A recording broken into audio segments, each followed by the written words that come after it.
things heard and seen ends up creating some questions. So in this video, I will try to answer them all.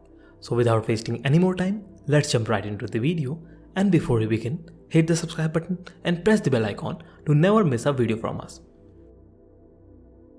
Things heard and seen begins in a typical fashion as George, Catherine, and their daughter Franny moves into a new farmhouse in the Hudson Valley where strange noises and bumps can be heard at night. The couple are quickly introduced to Eddie and Cole Weil, a young man and his little brother, who offers to work for the new arrivals as the groundskeeper and babysitter. It's later revealed that the two boys grew up at the farmhouse, which is where their father, Kelvin, murdered their mother, Ella.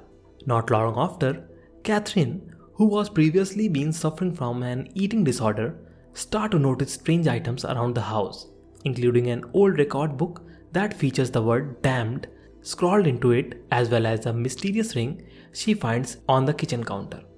Meanwhile, George starts his new job as a college professor and is gifted a copy of Emanuel Swedenborg's Heaven and Its Wonders and help from Things Heard and Seen by his boss, Floyd, which features the distinctive artwork The Valley of the Shadow of Death by George Inness as its cover art.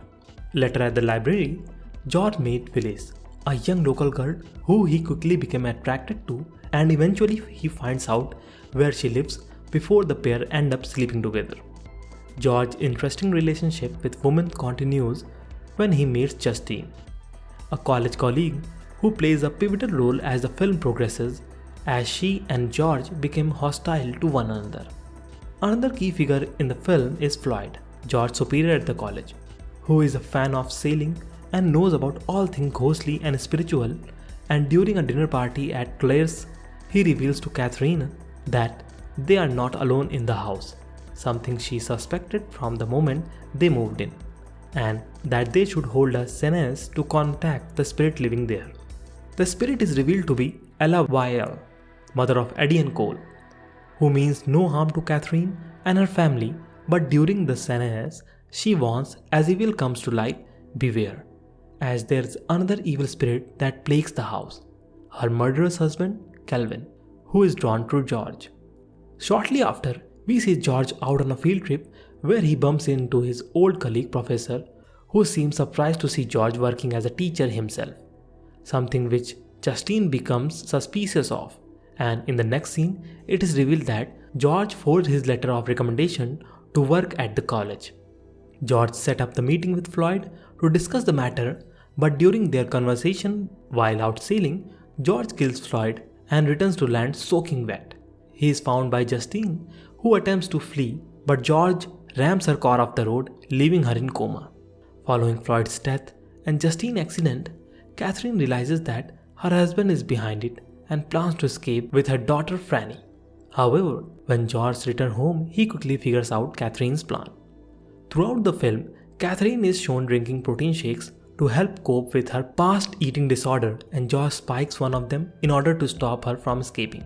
After being spiked, Catherine can see the ghostly Ella appear, and the spirit confronts Catherine and say that she can ease her passing. Catherine ends up collapsing on one of the house's bed, where George brutally murders her with an axe. But thanks to Ella, Catherine doesn't die in pain. George then attempts to hide the fact he murdered his wife, and despite being main suspect, there's not enough evidence to charge him. That is until Justine wakes up from her coma with a full recollection of the George's crime.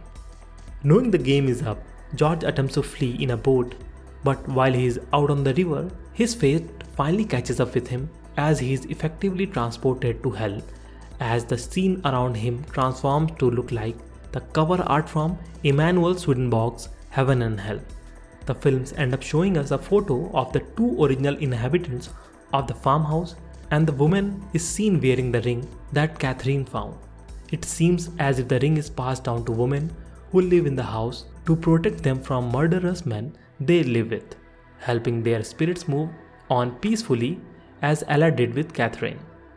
So what are your thoughts over it? Hit them in comment section, and if you like this video, hit the like button, and for more such content like this, subscribe to our channel and press the bell icon.